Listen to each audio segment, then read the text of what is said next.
प्रिय भक्तगण, राधे राधे। आज मैं आपको सुनाने जा रही हूँ श्री गणेश जी भगवान द्वारा चंद्रमा को श्राप देने की कथा। तो पूरी कहानी को एंड तक ज़रूर सुने और हमें कमेंट बॉक्स में बताएं कि आपको कहानी कैसी लगी। तो चलिए शुरू करते हैं आगे की कहानी। प्राचीन काल की बात है। कैलाश पर्वत पर अनेकों देवतागण ऋषिगण के साथ ब्रह्मा जी भी एक आसन पर विराजमान थे। वहीं पर एक अन्य आसन पर भगवान शिव शंकर जी जगत जननी माँ पार्वती के साथ विराजमान थे। उनके निकट ही गणेश जी और कार्तिकेय जी दोनों ही खेल रहे थे। शिव जी के हाथ में एक दिव्य फल था। वे सोच रहे थे कि इसे किसे दिया जाए। उन्होंने पार्वती जी से पूछा तो वे कहती हैं कभी गणेश जी को दे दीजिए, कभी कुमार को। तो वे कुछ उत्तर न दे पाई तो शिव जी ने उसे बाद में विचार करने के उद्देश्य से अपने पास रख लिया। अब दोनों बालक गणेश और कुमार कार्तिकेय उस फल की मांग करने लगे।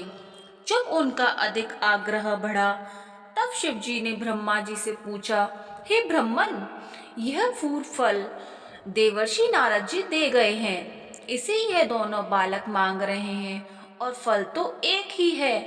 आप ही कोई उपाय बताएं कि इसे किसे दिया जाए। ब्रह्मा जी विचार कर बोले, यदि फल एक ही है तो नियमानुसार कुमार को दे दिया जाना चाहिए, क्योंकि किसी भी वस्तु पर बड़े बालक का अधिकार पहले होता है। ब्रह्मा जी की बात सुनकर शिव जी ने वह फल कुमार कार्तिकेय को दे दिया। यह देखकर गणपति जी रुष्ट हो गए और उनको क्रोध ब्रह्मा जी पर ही था। तो उन्होंने ऐसा क्यों किया। सभा समाप्त हो गई। सभी देवता आदि उठकर अपने अपने स्थानों को चले गए। ब्रह्मा जी भी अपने लोक में जा पहुंचे। वहां उन्हें सृष्टि का आरंभ जो करना था, किंतु जैसे ही वे संरचना में लगे वैसे ही गणपति जी ने विघ्न डालना शुरू कर दिया। उस समय उन्होंने प्रकट होकर अपना अत्यंत उग्र रूप दिखाया। तो उनके इस रूप को देखकर ब्रह्मा जी डर गए। चंद्रमा ने देखा कि गणपति जी के उग्र रूप को देखकर ब्रह्मा जी भय से कांप रहे हैं। तो उन्हें भी हंसी आ गई और उनके साथ जो भी गण थे उस दृश्य को जो देख रहे थे वे भी हंस पड़े। गणपति जी फिर तो और ज्यादा क्रोधित हो उठे और बोले, हे अभिमानी चंद्रमा, तुम मेरी लाचारी पर हंस रहे हो। यह तुम्हें कदापि शोभा नहीं देता। किसी की परेशानी का उपहास करना देवताओं नहीं अपितु दैत्यों का कार्य है। जाओ, मैं तुम्हें श्राप देता हूँ कि तुम्हें जिस चांदनी का गुरूर है, तुम्हें अपने जिस रूप का गुरूर है, आज के बाद तुम उसे खो दोगे। इतना कहकर गणेश जी अंतर्ध्यान हो गए। उनका श्राप प्राप्त होते ही चंद्रमा मलिन एवं दीन हो गया। उनके तेज में अत्यंत न्यूनता आ गई। इससे वह बहुत व्याकुल हुआ और पश्चाताप करने लगा। देखो, मैं कैसी मूर्खता कर बैठा उनके साथ। वे तो प्रभु हैं, समस्त संसार के कारणों के कारण भी महाप्रभु हैं। उनके रुष्ट होने से मैं अदर्शनीय एवं कलाहीन हो गया हूँ। अब क्या करूँ मैं। इससे छुटकारा पाने के लिए कोई उपाय नहीं है। जब चंद्रमा की समझ में कोई उपाय नहीं आया तो वह तुरंत ही देवराज इंद्र के पास गए, परंतु इंद्रादि देवता भी उन्हें नहीं देखना चाहते थे। उन सभी ने अपनी अपनी आंखें झुका ली। तब इंद्र ने उनकी ओर देखते हुए पूछा, अरे चंद्रमा, तुम्हारी यह दशा कैसे हुई। क्या गणपति जी के श्राप का प्रभाव है, बताओ जरा। चंद्रमा बोला, हे देवराज, आपसे क्या छुपा है। सब कुछ जानते हुए भी अनजान बनकर पूछ रहे हो। अब शीघ्र ही मुझे इस श्राप से मुक्त होने का कोई उपाय बताएं, अन्यथा समस्त संसार ही मेरे श्रापित होने से अशुभ फल भोगेगा। इंद्र ने सांत्वना दी और बोले, चलो ब्रह्मा जी से ही इसका उपाय पूछते हैं, क्योंकि उनके समान ज्ञानी अन्य कोई भी नहीं है।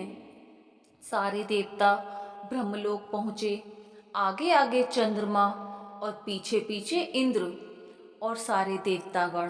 ब्रह्मा जी ने जब यह जाना कि चंद्रमा आ रहा है तो पाप लगने के भय से उन्होंने भी दृष्टि नीची कर ली और बोला, कहो चंद्रमा, यहाँ कैसे आना हुआ? अरे तुम्हारे पीछे तो सारे देवता भी चले आ रहे हैं। ब्रह्मा जी के प्रश्न का उत्तर चंद्रमा ने ही दिया। वे बोले, ब्रह्मन, भगवान गणेश कुपित हुए हाँ आप पर और श्राप दे बैठे चंद्रमा को। इसलिए अब आप ही इस श्राप को दूर करने का कोई उपाय बताएं। हम सभी देवता इसलिए आपकी सेवा में उपस्थित हुए हैं। ब्रह्मा जी ने कुछ विचार कर कहा, उन्हीं प्रभु की शरण लेनी होगी।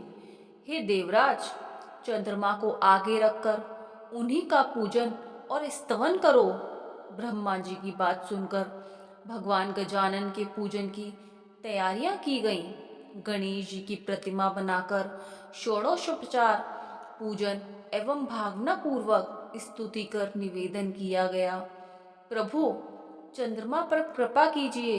उस समय यह अज्ञानवश हंस पड़े थे, किंतु अब इन्हें अपनी मूर्खता का ज्ञान हो गया है नाथ। देवताओं की प्रार्थना पर भगवान गणेश प्रकट हो गए। सभी ने उनका अद्भुत रूप देखकर उन्हें दंडवत प्रणाम किया। तब गणपति जी प्रसन्न होकर बोले, हे देवगण, मैं तुम सबसे प्रसन्न हूँ। जो चाहे वह वर मांग लो। चंद्रमा ने उनके चरणों में मस्तक रख दिया और कहा, प्रभु मुझे क्षमा करें। गणेश जी बोले, उठो चंद्रमा, अब संताप न करो, मैं तुम पर प्रसन्न हूँ। चंद्रमा ने कहा, प्रभु मुझे शाप से मुक्ति दीजिए। मेरी कांति नष्ट हो गई है, उसे लौटा दीजिए। मैं अदर्शनीय से दर्शनीय हो जाऊं नाथ। मेरे अपराध को क्षमा कर दीजिए भगवान। चंद्रमा ने कहा, प्रभु मुझे बहुत दंड मिल गया है, अब तो क्षमा कर दीजिए। यह कहकर उसने पुनः दंडवत प्रणाम किया तथा सब देवता भी उनके चरणों में झुक गए। गणपति जी मुस्कुराते हुए बोले, मैं अपने वचन को मिथ्या कैसे करूं? चाहे सूर्य और सुमेरु पर्वत अपना स्थान त्याग दें, समुद्र अपनी मर्यादा छोड़ दे अथवा अग्नि शीतल हो जाए, किंतु मेरा वचन मिथ्या नहीं हो सकता। फिर भी मैं तुम्हें वर्ष में एक ही दिन के लिए शापित रखूंगा तथा जाने या अनजाने में जो कोई भाद्रपद शुक्ल चतुर्थी को चंद्रमा को देखेगा वही अभिशापित होगा और वही अधिक दुख का भागी होगा। इसमें कोई भी संदेह नहीं है। भगवान गणपति जी के इन वचनों को सुनकर चंद्रमा बहुत प्रसन्न हुआ तथा समस्त देवगण भी उनकी जय जयकार करने लगे। भगवान गणेश की जय हो।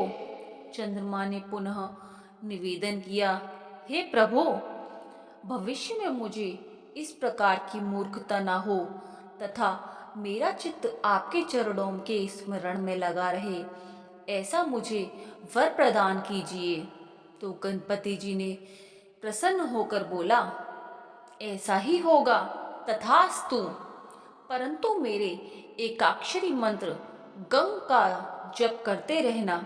यह कहकर भगवान गणेश अंतर्ध्यान हो गए और समस्त देवता स्वर्गलोक को चले गए तथा चंद्रमा भी अपने लोक में जा पहुँचे।